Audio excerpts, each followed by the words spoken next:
करने वाले हैं ज्योग्राफी के अंदर यूजीसी नेट का 2023 का पेपर, जिसमें आज उसमें भी हम एक स्पेशली टॉपिक जो पढ़ने जा रहे हैं वो है इन्वायरमेंटल ज्योग्राफी। इसमें हम देखेंगे कि पिछले साल कौन कौन से क्वेश्चंस आए थे। तो मैं बता दूं कि पिछले साल 13 क्वेश्चन आए थे एग्ज़ाम के अंदर, और इसका वेटेज लगातार बढ़ता ही जा रहा है। हर साल 10 से 15 क्वेश्चन आते ही आते हैं इसके अंदर। तो इसे अच्छे से तैयार करके जाना है ताकि अच्छे से नंबर आएँ और इजीली पास किया जा सकता है। तो हम पहले क्वेश्चंस के बारे में चलते हैं कि द स्टडी ऑफ द इकोलाइन की जो इकोलाइन की जब हम स्टडी करते हैं तो चेंजिंग कंडीशंस होती है पूरे इकोसिस्टम के अंदर, बाउंड्री स्पेशली बाउंड्री के अंदर। तो ये किस मॉडल के थ्रू हम जांच कर सकते हैं। तो इसके लिए हम एक सिंपल एक मॉडल यूज़ करते हैं, उसका नाम है ग्रेडियंट एनालिसिस मॉडल। कौन सा? Gradient analysis. तो इसमें थोड़ा सा समझा देता हूँ कि जैसे कि हम जानते हैं ग्रेडियंट क्या होता है कि एक स्लोप होता है, उस स्लोप में हम अलग अलग लेवल के ऊपर चीज़ों को चेक करते हैं, अलग अलग स्पीसीज़ कम्युनिटीज़ के बारे में पढ़ते हैं। तो जो हम जैसे हम इकोलाइन के बारे में पढ़ते हैं तो इकोलाइन होता है कि जब कोई भी दो एरियाज़ होते हैं वहाँ पे दो कम्युनिटीज़ होती है और उन कम्युनिटी की मीट जिस वाले इकोसिस्टम के अंदर होती है उसे इकोलाइन कहते हैं, उस एरिया को इकोलाइन कहते हैं। उसको इकोलाइन का इकोटोन स्पीसीज़ पाई जाती है वहाँ के पर, और ये वाला जो एनालिसिस होती है वो ग्रेडियंट एनालिसिस होती है। ठीक है, तो ये पहला क्वेश्चन आसान था, इसका आंसर ग्रेडियंट एनालिसिस आएगा। कुछ एक्सप्लेनेशन यहाँ पे नीचे दी हुई है। और नेक्स्ट जो सेकंड क्वेश्चन है, सेकंड क्वेश्चन पूछा गया है कि इनमें से आइडेंटिफाई करना है कि नोट करेक्ट बताना है कौन सी डिजीज़ से रिलेटेड। देखो अब ये क्वेश्चन मेरे को नहीं आता था उस टाइम पे, जस्ट अभी मैंने देखा कि जो lathyrism is the result of excessive consumption और तम्बाकू। इस सेंटेंस के बारे में कोई आइडिया नहीं है, अभी थोड़ा देर छोड़ देते हैं। Then pellagra is the result of the niacin deficiency, ये भी कोई पता नहीं चल रहा। Acute encephalitis syndrome is also known as chamki fever, no idea. Beri is called by the severe deficiency of fever, ये आता है कि ये सही है। तो हम आ रहे यहाँ पे एक ऑप्शन पता जाता है भाई, 3 ऑप्शन में जवाब देना है। अब यहाँ पे ये 2 वर्ड सुने हुए नहीं है तो कुछ आइडिया नहीं लगा सकते, सीधा यहाँ पे आ रहा तंबाकू के ऊपर। तो हमने देखा कि तंबाकू से होने वाली डिजीज़ तो यूजुअली कैंसर वगैरह ही होती है, तो हमने यही पढ़ा है। और जैसे लेबेरिज्म हो गए तो हमने कुछ पढ़ा ही नहीं है। तो लेथेरिज्म तो हमने कुछ पढ़ा ही नहीं है। तो हमारा यहाँ आंसर यही हो सकता है सीधा कि लेथेरिज्म इसका आंसर होगा कि लेथी तंबाकू के खान कंजम्पशन से लेथेरिज्म नहीं होता है। ठीक है, तो यहाँ पे कुछ एक्सप्लेनेशन दी हुई है कि लेथेरिज्म कैसे होता है। लेथेरिज्म होता है जो लेग्यूम प्लांट्स होते हैं उनको खाने से ये लेथेरिज्म होता है। ओके, नेक्स्ट क्वेश्चन की तरफ मूव करते हैं। द नेक्स्ट क्वेश्चन है सोइल्स के बारे में। सोइल, तो ये चीज़ है कि हमेशा ही देख के जाना कि सोइल प्रोफाइल हमेशा पढ़ के जाना है। सोइल्स प्रोफाइल, ये सोइल प्रोफाइल हमारी OAEB, ठीक है, एंड लास्ट में रॉक साइकिल पाई जाती है। ओके, नाउ हम देखते हैं कि ओ ओरिजिन क्या होता है, सबसे टॉपेस्ट होती है। यस, बिल्कुल टॉप पे होती है। इसके अंदर लिटर पाए जाएंगे, यस डेफिनेटली लिटर पाए जाएंगे, और decaying organic matters, yes organic matter भी होंगे, क्योंकि जैसे सोइल का जो ऊपर लेयर होगा इसके अंदर ऑर्गेनिक मैटर होंगे, पेड़ पत्ते होंगे, उनसे ऑर्गेनिक मैटर बनेगा, ह्यूमस क्रिएट होगी, तो यहाँ पे पाए जाएंगे। बिल्कुल सही है। नेक्स्ट है A horizon is also known as the top soil. तो दूसरी इसके बाद हमारी आती है ए वाली सॉइल आती है। तो हाँ, हम सीधा सीधा कहेंगे कि ये टॉप सॉइल होती है। तो पहला ऑप्शन दूसरा ऑप्शन सही है, ए एंड बी सही है। अब नीचे हम जैसे हम ऑप्शन की तरफ जाते हैं तो दोनों ऑप्शन प्रेजेंट है, इसके अलावा कोई 3 ऑप्शन का कुछ है ही नहीं, तो सीधा करेक्ट करके जाएंगे। ओके, अभी हम आगे एनालिसिस के लिए देख लेते हैं कि सी और डी ऑप्शन क्या लिखा हुआ है। E horizon is the lowest soil layer consisting mostly of the parent material. भाई लोवेस्ट तो है ही नहीं, देखो हम यहाँ पे देख पा रहे हैं ओ है, ए है, ई है, तो लोवेस्ट तो हुआ ही नहीं, लोवेस्ट वाला तो नीचे आएगा। तो यहाँ पे ये ऑप्शन गलत हो जाता है। ठीक है, तो अगर यहाँ पे ये ऑप्शन गलत हो जाएगा। B horizon it is a zone of leaching and lying between the top soil and the fertile layer. भाई ये जो ये कह रहा है इसके बीच की ई सॉइल के बारे में बात कर रहा है। तो ये तो डेफिनेशन ही गलत है। फर्टाइल लेयर के बाद फर्टाइल लेयर और टॉप सॉइल कौन सी है? ए वाली हो गई, और फर्टाइल लेयर हो गया बी हो गया, तो इन दोनों के बीच में नहीं, ये तो गलत हो गया, तो यहाँ पे ऑप्शन गलत हो जाता है। ओके, तो नेक्स्ट क्वेश्चन की तरफ हम आगे बढ़ते हैं। ये तो उस डायग्राम बनाया हुआ है, इसमें तुम आसानी से समझ सकते हो कि लीचिंग कौन सी वाली में होती है। ई वाली के अंदर होती है लीचिंग होती है, ठीक है, उसमें गलत बी वाले बताया हुआ था, गलत बताएगा। नेक्स्ट क्वेश्चन है कि इस क्वेश्चन में पूछा हुआ है UNRED UNTE plus, UN red plus के बारे में। UN रेड प्लस क्या होती है, पहली चीज़ तो ये समझ लो कि UN रेड है, इसके अंदर जो फॉरेस्ट डिग्रेडेशन हो रहा था उसको रोकने के लिए ये वाली एक इंस्टीट्यूशन क्रिएट किया गया था। देन इसके अंदर कुछ फंड क्रिएट किए गए थे, है ना। देन UN रेड के बाद में UN रेड प्लस बना था, UN रेड प्लस बना था जिसमें फंडिंग मैकेनिज्म वगैरह और ऐड की गई थी। ओके, नाउ हम क्वेश्चंस पे आते हैं। पहली चीज़ कि इन्होंने पहला ही ऑप्शन डाला है कि ये SDG 6 का पार्ट है। SDG जैसे कि हमने सस्टेनेबल डेवलपमेंट, SDG का मतलब होता है सस्टेनेबल, और सस्टेनेबल डेवलपमेंट 6 का जो मतलब होता है वो तो सैनिटेशन से रिलेटेड है, वाटर से रिलेटेड है।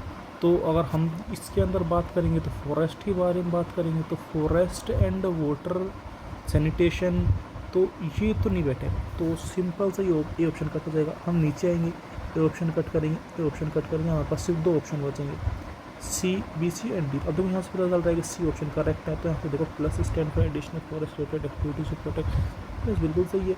अब हम देखें B और D में, red plus was first introduced in the COP agenda 20। भाई ये ऑप्शन गलत है, ये गलत ऑप्शन है। क्यों गलत ऑप्शन है? क्योंकि इस टाइप से तो पहले रेड आया था, रेड प्लस तो बाद में आया था, ठीक है। Red stand for the reducing emissions for the deforestation and forest degradation in developing countries. बिल्कुल सही स्टेटमेंट है, यहाँ पे आंसर आ जाता है सीधा सीधा C and T। Okay, next moving for the next question, and this is next question है जो भी बिल्कुल आसान है, 12th क्लास के बेस के ऊपर आया है। इन्होंने पूछा है कि ऑर्गेनिज्म का एक फूड चेन के अंदर कैसे कैसे डिपेंडेंट होते हैं, तो एक साइकिल चेन पूछी हुई है। तो देखो हम फूड चेन कैसे स्टार्ट होती है, प्रोड्यूसर से स्टार्ट होते हैं, देन कंज्यूमर के पास में होती है, प्रोड्यूसर होगा, फिर प्राइमरी प्रोड्यूसर होगा, फिर सेकेंडरी प्रोड्यूसर होगा, देन टर्सरी प्रोड्यूसर होगा। ओके, नाउ अब इसके अंदर देखते हैं कि हम इसमें एक जो क्रूशियल चीज़ है कि इसमें एक्वेटिक एनिमल्स और उनकी पूरी की पूरी फूड चेन पूछा हुआ था, और डिफ़िकल्ट बनाने के लिए क्वेश्चंस को। डाइटम्स, जैसे कि हम जानते हैं कि डाइटम्स तो प्रोड्यूसर्स होते हैं, हमने पढ़ा हुआ डाइटम्स के बारे में, तो यहाँ पे B ऑप्शन पहले आना चाहिए। इन ऑप्शन B पहले ही, तो यहीं पर क्वेश्चन सॉल्व हो जाता है, आगे देखने की ज़रूरत ही नहीं है। चलो फिर भी देख रहे हैं, तो डाइटम्स, फिर हम देखते हैं कि बैरनिकल्स लार्वाज डाइटम्स के ऊपर होते हैं, ठीक है। वो लार्वाज होकर जो जितना फीड मिलता है वो डाइटम्स खाते हैं, बिल्कुल सही बात है। दैन उसके बाद में उनको कौन खाता है? एरोवर्म्स खाते हैं। एरोवर्म्स को कौन खाता है?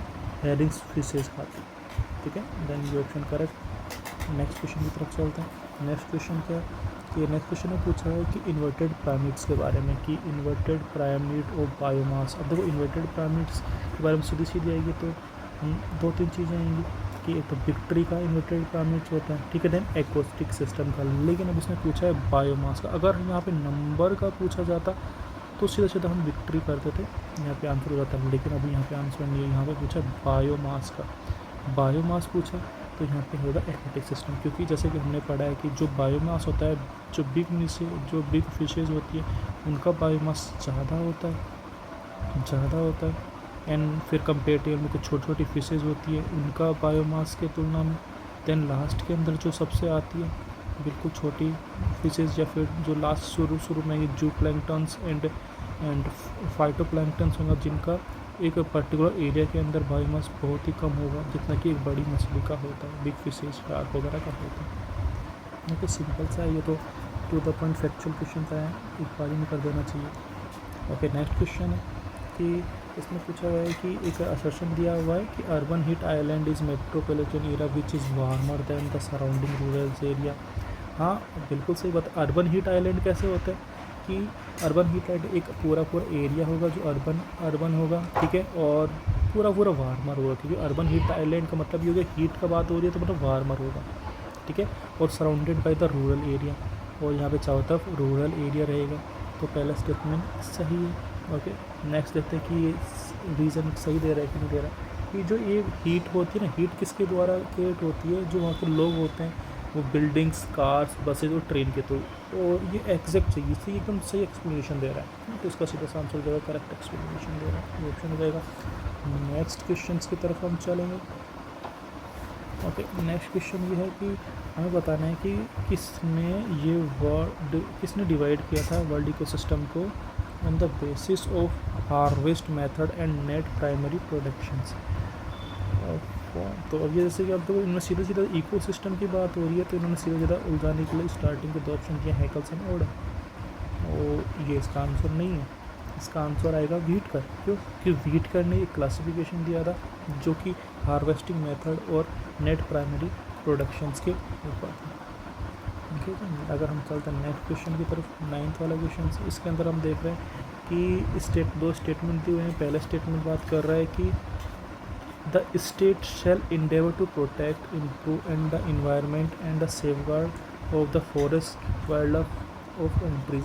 ये बिल्कुल सही बात है कि शैल endeavour, इसका मतलब है कि जो स्टेट होगा वो प्रोटेक्ट करेगा इन्वायरमेंट को। हाँ, बिल्कुल सही बात है। हमारा जो कॉन्स्टिट्यूशन है उसमें क्लियरली मेंशन है fundamental duties and fundamental DPSP के अंदर वो क्लियरली कुछ प्रोविजंस मेंशन है। इसके अलावा हमने कुछ एक्ट भी पारित किए, ठीक है, क्योंकि उन्हें प्रोटेक्ट करने के लिए हम एक्ट पारित किए। तो डेट्स वाइज सीधा सा आइडिया लगा सकते हैं कि स्टेटमेंट सही है।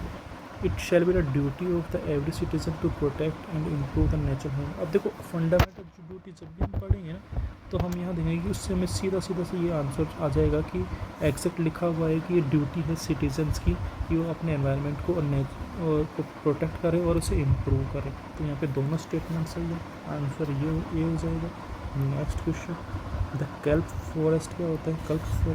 कल्प फॉरेस्ट एंड द इकोसिस्टम। अरे कल्प फॉरेस्ट होते हैं ना, यूजुअली कल्प फॉरेस्ट क्या होते हैं कि जो हमारा एक कॉन्टिनेंट होता है, कॉन्टिनेंट में कॉन्टिनेंटल शेल्फ होता है, तो कॉन्टिनेंटल शेल्फ के ऊपर जो वाटर होता है उस वाटर में यहाँ पे कुछ फॉरेस्ट पाए जाते हैं, ठीक है। उन्हें कौन से फॉरेस्ट कहते हैं? केल्प फॉरेस्ट कहते हैं। अंडर वाटर होते हैं, ठीक है।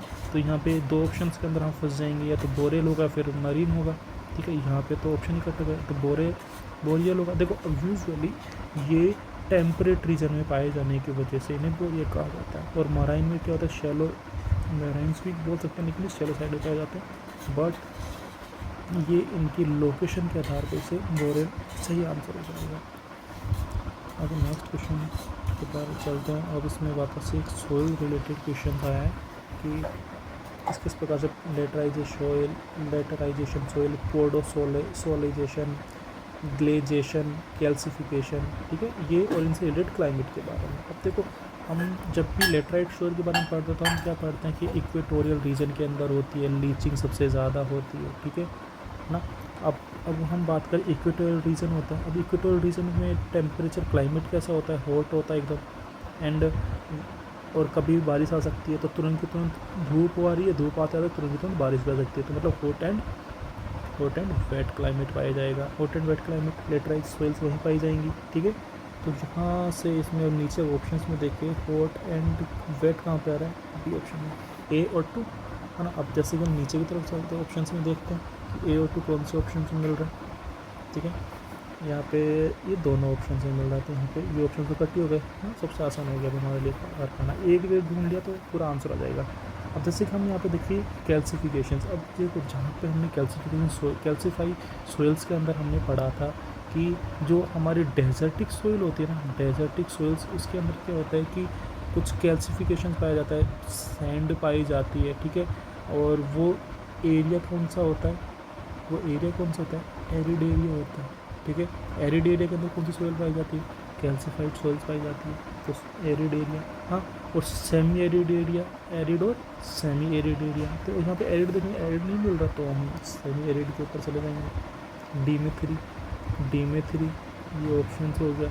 देखो अब तक हम बी पे पोडोसोइल्स कहाँ पाई जाती है? यूजुअली पोडोसोइल्स और गैलेजाइजेशन वाली जो सोइल्स होती है ना, ये अब नाम से पता चला गैलेजाइजेशन मतलब कहीं ना कहीं ग्लेशियर जहाँ पाए जाएंगे वहाँ पाई जाएंगी ये वाले सोइल्स। ग्लेशियर्स कहाँ पाए जाते हैं? ऐसे उनका क्लाइमेट क्या होता है? ग्लेशियर जहाँ पाए जाते हैं एक्सट्रीमली कोल्ड होगा वो क्लाइमेट, ठीक है। यहाँ पे बिल्कुल 4th ऑप्शन के अंदर एक्सट्रीमली क्लाउड आ रहा है, तो सी के अंदर 4 आ जाएगा, सी के अंदर 4 आ जाएगा, हाँ, आसान है। देन लास्ट ऑप्शन बचा है पोडोसोलाइजेशन ह्यूमिड टेम्परेट के अंदर, सिंपल। नेक्स्ट क्वेश्चन की तरफ मूव करते हैं। कुछ देखो एक्सप्लोजन दिया पढ़ लेना, ठीक है, ओके। कि निम्न में से कौन सा करेक्ट एविडेंस नहीं है ग्लोबल वार्मिंग? अब ग्लोबल वार्मिंग की बात है, देखो ग्लोबल वार्मिंग में हम देखते हैं ग्लोबल वार्मिंग का सीधा एविडेंस होता है, और सी लेवल राइज हो रहा है तो ग्लोबल वार्मिंग होगी, डेफिनेट सी बात है, okay. Grass has disappeared on the some slope of Antarctica and some slope पूछ रहा है। तो हो भी सकता है, ठीक है, और नहीं भी हो सकता है। चलो इसमें हमारे थोड़ा डाउट है। नेक्स्ट ऑप्शन की तरफ जाते हैं कि upward moving on the tree line up in the mountains. अब देखो ये, अब मान लो पता है कि नहीं पता तुम्हें, फिर भी देख लो कि ये हमारी हिल्स होती है। हिल्स के ऊपर जो ऊपर वाला एरिया होता है, यहाँ पे क्या आए बर्फ़ वगैरह जमी होती है, ठीक है, और यहाँ पे जो क्लाइमेट पाया जाएगा वो अलग तरह का पाया जाएगा, और मे बी बोरेल टाइप का क्लाइमेट पाया जाएगा, टैगा वगैरह पाया जाएगा, ठीक है। हम यहाँ पे देखेंगे कि जैसे सनलाइट पड़ती है तो इस वाले एरिया में, इस वाले एरिया में, यहाँ तक मतलब इसकी ट्री लाइन यहाँ पे, ठीक है, और ये पूरी ट्री लाइन है। अब जैसे जैसे ग्लोबल वार्मिंग बढ़ेगी तो क्या होगा, बर्फ़ पिघलेगी, तो ये वाला एरिया भी ट्री के लिए अवेलेबल हो जाएगा, तो यहाँ पे ट्री लाइन बढ़ गई। हाँ, तो इसमें क्या पूछ रहे हैं, upward moving of the tree line in the mountains, global warming, yes yes ये भी सही है। Shifting of the few tropical disease to the earth suppose. अब मान लो हम ग्लोब के बारे में बात करते हैं, ठीक है, ग्लोब के बारे में बात करता है, और उसमें कहा है कि जो ट्रॉपिकल एरियाज में कुछ डिजीज़ हो रही है, ठीक है, इनका शिफ्ट हो गया है। अगर ये शिफ्ट हो जाती है पोल्स के साइड के अंदर ग्लोबल वार्मिंग की वजह से, भाई यहाँ पे जो डिजीज़ हो रही है कुछ एक पर्टिकुलर टेम्परेचर पर हो रही है, ठीक है, और यहाँ से जैसे कि मान लो अगर ग्लोबल वार्मिंग बढ़ती है तो यहाँ पे जो बर्फ़ जमी हुई है पोल्स के ऊपर, ये बर्फ़ पिघल जाएगी, देन आगे फर्दर डिजीज़ कहाँ से होंगी, फर्दर डिजीज़ जो होंगी, ये डिजीज़ शिफ्ट हो जाएंगी पोल्स के साइड के अंदर। बिल्कुल सही बात है। तो यहाँ पे ऑप्शन भी सही हो जाता है, ये भी सही होता है, ये भी सही हो जाता है, बचा एक ऑप्शन, आंसर आ जाएगा, ठीक है। बस थोड़ा सा सोचना है वहाँ पे जाके, अगर रीजनिंग क्लियर है तो देन ईजिली कर सकते हैं। हाँ, अब देखो कुछ फैक्चुअल क्वेश्चन जो क्लाइमेट चेंज जो टॉपिक्स है उसके अंदर से ये जो वाले क्वेश्चन आए हैं कि क्लाइमेटिक ऑर्गेनाइजेशंस, उसमें सिंपल से क्वेश्चन पूछे हैं। हेड क्वार्टर ही पूछ लिया, तो यूनिट CCC का हेड क्वार्टर का है, बोन के अंदर है, कुछ पढ़ना ही नहीं है इसमें तो, ठीक है। Okay, next question, last question है, इसके बाद में पॉपुलेशन जियोग्राफी से जाएगी कि Black Forest mountain belongs to the which origin, ठीक है।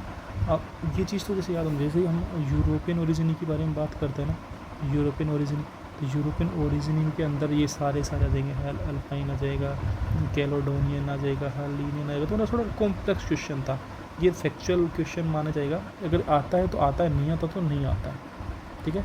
अब देखो ब्लैक फॉरेस्ट,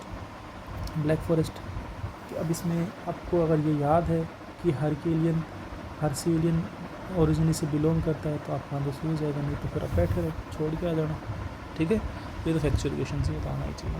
देखो यहाँ पे कुछ बताया हुआ है, कुछ नॉलेज दी हुई है। Black Forest and Harz Mountains Germany belong to the Hercynian origin, ठीक है, और जो कि कब आई थी, लेट पैलियोजोइक ईरा के अंदर आई थी। अब अल्पाइन और कैनेडियस है, वो भी यूरोपियन माउंटेन ओरिजिन से बिलोंग करती है, ठीक है। याद कर लेना, अगली बार क्यों रिपीट होता है तो, ठीक है। Black Forest, Hercynian origin, okay, just it's all about and चलो।